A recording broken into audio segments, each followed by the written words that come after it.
Setelah kita petik dari dua ayat yang disebutkan oleh penulis, dan ini dua ayat pokok ya di pembahasan penetapan sifat wajah. Ya. Dan ada ayat-ayat yang lain. Karena penetapan sifat wajah ditetapkan dari Al-Quran, dari Sunnah Rasulullah SAW dan disepakati oleh para as-salaf. Tidak ada silam pendapat di dalam hal tersebut. Iya. Tentang sifat wajah itu ada di ayat yang pertama, wa yabqa wajhu rabbika dzul jalali wal ikram. Jadi wajah di situ disifatkan dzul jalali wal ikram, memiliki al-jalal, keagungan, dan ikram, kemuliaan. Iya. Dan di atas mana yang lain, dzul jalali, yang berhak diagungkan, wal ikram, dan berhak dimuliakan. Baik. Jadi ini penetapan dua sifat ya untuk wajah. Wajah Allah itu dzul jalal dan dzul ikram. Punya keagungan, kebesaran, dan kemuliaan. Diagungkan, dibesarkan, dan dimuliakan. Kemudian di antara nusus yang menjelaskan sifat wajah Allah Subhanahu wa taala adalah hadits tentang doa masuk masjid. Apa yang dibaca kalau masuk masjid? A'udzubillahil azim wa biwajhihil karim wa sultanihil qadim minasyaitani ar-rajim. Di riwayat Abu Daud. Di situ biwajhihil karim, dengan wajahnya yang karim. Jadi wajah disifatkan dengan apa? Karim di hadits ini. Dari nusus juga yang menjelaskan sifat wajah adalah hadits riwayat Muslim. Hadits riwayat Muslim dari Abu Musa al-Ash'ari radhiyallahu ta'ala anhu. Nabi sallallahu alaihi wasallam bersabda, "Inna Allah la yanam wa la yanbaghi lahu ay yanam. Hijabuhu nur. Law kashafahu la ahraqat subuhatu wajhihi mantaha ilaihi basaruhu min khalqihi." Sungguhnya Allah itu tidaklah tidur dan tidak pantas bagi Allah untuk tidur. Ini penafian tidur bagi Allah. Ini sifat manfiyah ya. Ini sudah berlalu di mana? Pembahasan ayat kursi. Baik. Kemudian dikatakan, nah ini sudut pendalilan kita dari hadits. Hijabuhu nur. Hijab Allah, tirai Allah adalah cahaya. Tirai Allah adalah cahaya. Jadi yang membatasi antara Allah dan makhluknya adalah apa? Cahaya. Karena itu Nabi Musa alaihissalam ketika minta izin untuk melihat Allah, dikatakan kepadanya, lantaran yang kau tidak bisa melihatku. Walakin indur ilal jabal. Fa in istaqarra makanahu fasawfa tarani. Tapi lihatlah ke gunung. Kalau gunung tetap di tempatnya, maka engkau akan melihatku. Falamma tajalla rabbuhu lil jabali ja'alahu dakka. Begitu Allah menampakkan dirinya, tajalli, nampakkan dirinya. Jelas ya? Ini hijabnya disingkat. Maka gunung pun dibuat menjadi bercerai-berai. Ya, ini dari keagungan dan kebesaran Allah Subhanahu wa taala. Tidak bisa dilihat dunia ini dengan mata kepala. Nah, itu Rasulullah sallallahu alaihi wasallam bersabda, "Ta'allamu annakum lan tara rabbakum hatta tamutu." Ketahuilah bahwa kalian tidak akan bisa melihat Rabb kalian sampai kalian mati. Ya. Hadits Jabir riwayat Muslim. Kalau melihat Allah Subhanahu wa taala dengan mata kepala itu tidak mungkin, tidak mungkin. Karena Allah telah tetapkan hal tersebut. Baik. Jadi hijab Allah adalah cahaya. Lau kasyafahu, andai kata hijab ini disingkap, la ahraqat subuhatu wajhi. Maka subuhatu wajhi. Subuhat itu jamak dari subha. Subha itu artinya keelokan, cahaya, keindahan, dan keelokan. Iya. Jadi ini subha penjelasan sifat wajah. Jadi wajahnya itu punya subha. Subha itu ditafsirkan oleh Imam Abu Ubaid Al-Qasim bin Salam dan Darimi.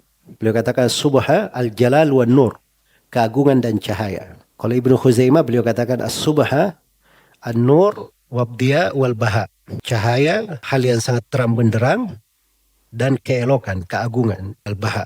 Jelas ya? Ini penjelasan keagungan sifat Allah Subhanahu wa taala. Karena itu cukuplah kenikmatan yang paling agung untuk penduduk sorga, yaitu kenikmatan terbesar di sorga, adalah melihat kepada wajah Allah Subhanahu wa taala. Tidak ada yang lebih besar daripada itu. Baik. Dan kasihan juga ya orang-orang yang mengingkari wajah ini. Tidak menetapkan sifat wajah. Bagaimana dia mau melihat Allah pada hari kiamat? Dia tidak menetapkan sifat wajah? Hah? Padahal itu adalah melihat kepada wajah Allah di hari kiamat. Itu kenikmatan terbesar di dalam surga. Jadi repot orang-orang yang mentakwil ini. Jelas ya? Orang-orang yang mentakwil ini banyak hadits tidak berlaku untuk dirinya. Ya kalau dia baca hadits-hadits seperti ini atau hadits melihat wajah Allah di surga, itu tidak berpengaruh untuk mereka di keimanan. Sebab yang dia pikir ini serupa dengan makhluk, serupa dengan makhluk. Itulah tipu daya syaitan terhadap mereka. Tapi orang yang mengenal akidah yang benar, dia tetapkan sifat wajah bagi Allah sesuai dengan keagungan dan kebesarannya, tidak serupa dengan makhluk. Nah itu dari faedah keimanan, itu semakin menambah pengagungan kepada Allah, pembesaran dan pemuliaan kepadanya. Itulah Dzul Jalali wal Ikram namanya. Itu sifatnya orang yang beriman. Jelas ya, mengagungkan dan membesarkan dan memuliakan Allah Subhanahu wa taala. Baik. Jadi kalau ada yang mengatakan bahwa misalnya kita lihat ya satu sudut orang-orang yang mentakwil ya. Sekarang kalau ada yang mengatakan dia baca ayat misalnya tentang sifat wajah di dalam Al-Qur'an. Iya. Anggaplah misalnya dia baca firman Allah Subhanahu wa taala tentang penetapan wajah. Wa ma tunfiquna illa ibtigha'a wajhillah. Dan tidaklah kalian berinfak kecuali mencari wajah Allah Subhanahu wa taala. Mereka tawil, ada yang mentawil wajah Allah artinya mencari pahala Allah Subhanahu wa taala. Ini tawil sudah keliru ya. Pertama, itu menyelisih dalil dari Al-Quran dan Sunnah, penetapan sifat wajah.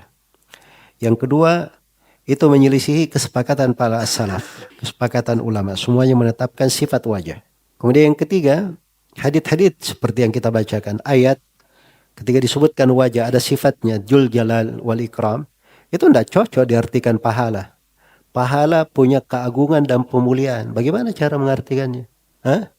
Sekarang bagaimana dia baca ayat ini, hadits yang kita bacakan tadi. Hijabuhu nur, law kasyafahu la ahraqat subuhatu wajhi, mantaha ilaihi basaruhu min khalqi. Hijabnya adalah cahaya yang dikata disingkap, maka keelokan wajahnya itu akan membakar apa yang ujung pandangan Allah sampai kepadanya dari makhluk. Artinya kalau membakar ujung pandangan Allah, artinya yang terbakar itu seluruh makhluk. Karena Allah Subhanahu wa ta'ala Maha melihat segala sesuatu. Jelas ya? Itu bahasa lain untuk andai kata disingkap terbakar seluruh makhluk. Ini ayat hadits bagaimana diarahkan kalau diartikan pahala. Jadi pahala, keagungan, keelokan, keindahan, pahala. Nada subha itu bahasa untuk keelokan pada wajah dalam bahasa Arab. Nada sifat untuk pahala. Jelas ya? Demikian pula kalau dia tafsirkan wajah dengan dat, dia takwil wajah dengan dat. Itu keliru juga. Dan dibahasakan wajah dengan dat. Baik. Ini kekeliruan-kekeliruan di dalam mentakwil. Orang yang mentakwil itu pasti akan jatuh di dalam banyak kontradiksi. Ya, karena itu ahli sunnah itu, pelajar akidah salaf itu paling nikmat. Seorang tunduk kepada Allah dan Rasulnya, dia tetapkan sebagaimana Allah dan Rasulnya tetapkan. Dia imani sebagaimana apa yang datang dari Allah dan Rasulnya. Ya, dia baca ayat dan hadits apapun, menambah keimanannya. Menambah keimanannya, menambah pengagungan, pembesaran kepada Allah Subhanahu wa ta'ala, menambah kecintaannya untuk masuk ke dalam sorga, berjumpa dengan Allah. Itu pengaruh-pengaruh keimanan dalam mempelajari akidah. Baik, jadi selesai ya pembahasan yang kedua ini. Kemudian di halaman 43, penulis membawakan dua ayat terkait dengan beberapa sifat. Sifat pokoknya di sini penetapan dua tangan bagi Allah Subhanahu wa ta'ala. Iya. Wa qawlihi wa ma mana'aka an tasjuda lima khalaqatu bi yaday. Wa qalat al-yahudu yadullahi maglula gullat aydihim wa lu'inu bima qalu bal yadahu mabsutatani yunfiqu kaifa yasha. Baik, ini dua ayat. Ayat yang pertama firman Allah Ta'ala, ma mana'aka an tasjuda lima khalaqatu bi yaday. Ini firman Allah kepada siapa? Ini kepada iblis. Ya iblisu ma mana'aka an tasjuda lima khalaqatu biyadai. Wahai iblis, apa yang menahan kamu ya untuk sujud terhadap Adam yang aku ciptakan dengan kedua tanganku. Baik. Jadi lima khalaqatu ini penetapan sifat apa? Sifat al-khalq. Itu yang saya poinkan di pembahasan yang pertama, penetapan sifat al-khalq. Khalaqatu, apa yang aku ciptakan. Iya.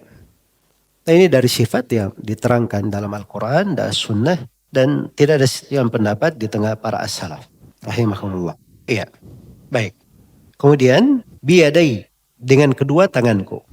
Nah, ini penetapan dua tangan bagi Allah Subhanahu wa ta'ala. Penetapan dua tangan bagi Allah Subhanahu wa ta'ala. Iya. Ahli sunnah menetapkan seluruh sifat-sifat sebagaimana datangnya. Secara hakikat mereka tetapkan. Sesuai dengan keagungan dan kebesaran Allah. Dengan meyakini bahwa seluruh sifat-sifat itu tidak sama dengan sifat makhluk. Iya. Baik. Dan ini terdapat kemuliaan Nabi Adam ya. Alaihi salam. Dicipta langsung oleh Allah Subhanahu wa ta'ala. Ya, dengan kedua tangannya. Baik. Dan penyebutan biyadaya, ini pembahasan kita yang kedua. Itsbatu sifatil yadain. Penetapan sifat dua tangan bagi Allah Subhanahu wa ta'ala. Penetapan dua tangan bagi Allah ini berdasarkan Al-Quran dan berdasarkan hadits Rasulullah SAW dan kesepakatan di kalangan para ulama. Tidak ada silang pendapat di dalam hal tersebut. Iya. Tidak ada silang pendapat di dalam hal tersebut. Jadi dari hadits Rasulullah SAW itu syah dari Nabi SAW. Beliau menjelaskan di dalam hadits Abu Musa ya, riwayat Muslim. Rasulullah SAW bersabda, Inna Allah yabsutu yadahu bil lail liyatuba musi'an nahar. Sungguhnya Allah menghamparkan tangannya di malam hari agar supaya orang yang berbuat dosa di siang hari bertobat. Wa yabsutu yadahu bin nahari liyatuba musi'ul lail. Dan menghamparkan tangannya di siang hari supaya orang yang berbuat dosa di malam hari bertobat kepadanya. Hatta tatlu asy-syams min maghribiha. Terus demikian sampai matahari terbit dari arah barat. Iya. Dan di dalam hadits Abu Sa'id Al-Khudri, riwayat Bukhari dan Muslim, kisah penduduk sorga ketika Allah berfirman kepada mereka, Ya ahlal jannah, wahai penduduk sorga. Maka penduduk sorga berkata, Labbaika wa sa'daik wal khairu fi yadaik. Labbaika, kami jawab panggilan ya Allah dengan segala kesiapan menjawabnya. Jawaban diiringi jawaban, wa sa'daik, dan segala kebahagiaan berasal darimu. Wal khairu fi yadaik, dan segala kebaikan berada di kedua tanganmu. Iya. Nah, ini berdasarkan kesepakatan ulama. Karena itu Abul Hasan Al-Asy'ari sendiri, Abul Hasan Al-Asy'ari diriwayat di ucapan beliau di kitabnya Risalah ila Ahli Thagar. Beliau berkata, wa ajma'u ala annahu azza wa jalla yasma'u wa yara wa anna lahu yadaini mabsutataini. Dan para ulama sepakat bahwa Allah itu mendengar dan melihat. Dan Allah memiliki dua tangan terhampar. Ya. Jadi disepakati oleh para ulama. Baik. Ayat yang kedua, wa qalatil yahudu yadullahi maglulah. Dan berkata orang Yahudi, tangan Allah terhampar. Ini naudzubillah ya, dari ucapan yang sangat keji dari orang-orang Yahudi. Sampai mereka mencela Allah Subhanahu wa ta'ala. Mereka katakan bahwa tangan Allah itu maglulah, terbelenggu. Tangan Allah terbelenggu. Iya. Artinya kikir. Dan ucapan mereka sangat banyak sekali dari ucapan kejinya orang-orang Yahudi. Maka Allah firman, gullat aidihim. Sebenarnya tangan mereka lah yang dibelenggu. Walu'inu bima qalu. Dan mereka dilaknat disebabkan apa yang mereka telah ucapkan. Bal yadahu mabsutatan. Bahkan kedua tangan Allah terhampar. Yunfiku kaifa yasha. Allah berinfak sebagaimana yang dia kehendaki. Ini ayat bantahan ya terhadap ahlul bidah yang mengatakan mentakwil ayat. Jadi mengatakan bahwa tangan itu bukan tangan maksudnya, tapi maksudnya kemampuan, kudrah. Dia mengatakan oh bukan tangan, tapi maksudnya nikmat. Ya nikmat Allah. Jelas ya? Ada yang menafsirkan kekuatan, kekuasaan. Ini semuanya tidak benar takwil ini. Masukkan ke mana ayat, tidak ada yang cocok. Tidak ada yang cocok. Jelas ya? Kalau diartikan dua kemampuan, iblis dicipta dengan kedua kemampuan begitu. Dua nikmat. Ini dia batasi dari keagungan dan kebesaran Allah Subhanahu wa Ta'ala. Karena itu perlu diketahui kaidah bahwa bid'ah itu menyeret kepada kekeliruan yang lain. Kesalahan menjatuhkan kepada kesalahan yang lain. Jadi dia sudah mentakwil, akhirnya dia berburuk sangka kepada Allah. Berlaku lancang kepada Allah. Tidak beradab. Iya. Itu bahayanya ya. Orang yang keluar dari jalan yang lurus. Baik. Kemudian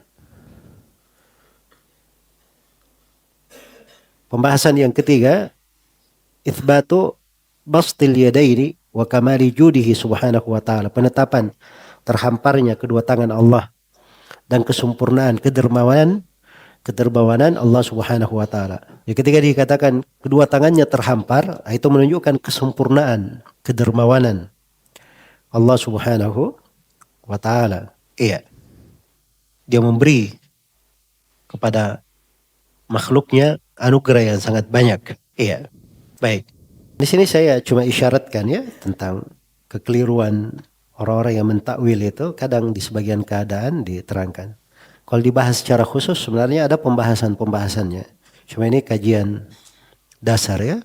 Pokok yang ditegaskan di sini memahami dalil ahli sunnah di dalam menetapkan sifat-sifat. Iya. Jadi penyebutan tangan itu dalam Al-Quran dan Sunnah, ucapan para sahabat, itu disebut oleh Ibnul Qayyim lebih dari 100 macam bentuk penyebutan. Iya. Yang menunjukkan tangan hakiki. Sebab tangan disebut dengan memegang, thayyib, melipat, qabd, menggenggam, menghamparkan, menciptakan, baik, menulis, ya, menanam pohon di sorga, dan selainnya ya dari sifat-sifat tangan dengan berbagai bentuknya. Menunjukkan tangan hakiki. Menunjukkan tangan hakiki. Ini semuanya dalil-dalil saling berkesesuaian. Kuncinya mudah. Kita tetapkan tangan hakiki bagi Allah. Sesuai dengan keagungan dan kebesaran Allah. Tidak ada yang tahu bagaimana kaifiatnya. Tapi pasti tidak serupa dengan makhluk. Pasti tidak serupa dengan makhluk. Itu kaidah ahli sunnah di dalam hal ini. Baik. Dan penyebutan dua tangan di sini ya. Dua tangan. Kadang sebagian orang ada yang iskal tentang ayat di surah Yasin. Awalam yarau anna khalaqana lahum mimma amilat aidina an'aman. Di situ aidina pakai jamak tangan-tangan kami. Berarti tangannya banyak. Iya. Berarti tangannya banyak. Dan ini apa namanya? Tidak benar ya. Juga ada yang iskal dengan ayat tabarakalladzi biyadihil mulk. Maha berkah Allah yang di tangannya ada kekuasaan. Disebut satu tangan saja dengan lafaz mufrad. Iya. Ini satu di sana lafaz jamak. Sedangkan dua ayat dengan apa? Dua. Itu tidak bertentangan ya. Yang benarnya tangan Allah adalah dua. Kan begitu. Satu itu kata mufrad itu tidak bertentangan dengan dua atau tidak bertentangan dengan apa? Tidak bertentangan dengan jamak. Ya. Tidak bertentangan dengan jamak. Sebagaimana yang dimaklumi secara bahasa. Kadang satu dibahasakan untuk lebih dari satu. Iya. Untuk lebih dari satu. Baik. Kemudian satu itu kadang dibahasakan untuk jenis, tapi bukan untuk jumlah, tapi untuk jenisnya. Bukan untuk jumlah, tapi untuk jenisnya. Jadi kalau disebut sudah, orang Yahudi kan berkata, yadullahi maglula. Tangan Allah pakai mufrad satu. Allah sebut, yadahu mabsutatan. Dua tangannya terhampar. Dua tangannya terhampar. Nah, itu penetapan dua tangan. Adapun aidihim, itu jamak. Jamak juga tidak bertentangan dengan dua. Karena dalam bahasa Arab kadang jamak dibahasakan untuk dua orang. Seperti di ayat in tatuba ilallahi faqad sagat qulubukuma. Ini ayat terkait dua istri Nabi. Kalau kalian bertobat, kalian berdua bertobat kepada Allah, maka telah condong, telah mendengar hati-hati kalian berdua. Telah bersih hati-hati kalian berdua. Qulubukuma. Qulub jamak atau musanna? Jamak. Padahal berapa orang? dua. Jelas ya? Itu kadang digunakan dalam bahasa Arab. Jamak untuk dua. Dan ini tidak bertentangan ya. Baik. Karena itu dibuka sebagian pembahasan yang seperti ini. Supaya dipahami saja bahwa kaidah-kaidah ahli sunnah dalam menetapkan sifat-sifat itu kaidah tetap. Ya. Kalaupun ada yang membawakan syubhat, itu hanya syubhat asalnya karena tidak memahami. Dari sudut bahasa atau kurang memahami, mendalami ya pengertian-pengertian di dalam syariat. Baik. Selesai pembahasan tentang sifat tangan. Kemudian yang keempat, itsbatu sifatil infaq, penetapan sifat infak. Dari mana diambil itu? Yunfiqu kaifa yasha. Allah menginfakkan sesuai dengan apa yang dia kehendaki. Baik. Sesuai dengan apa yang dia kehendaki. Maka ini penetapan sifat al-infaq bagi Allah Subhanahu wa taala. Ya, sesuai dengan keagungan dan kebesarannya, sesuai dengan keagungan dan kebesarannya, dengan meyakini bahwa seluruh sifat-sifat Allah itu tidak serupa dengan makhluknya. Baik. Assalamualaikum. Jangan lupa dukung terus jalannya penyebaran dakwah ini dengan like, share, dan subscribe.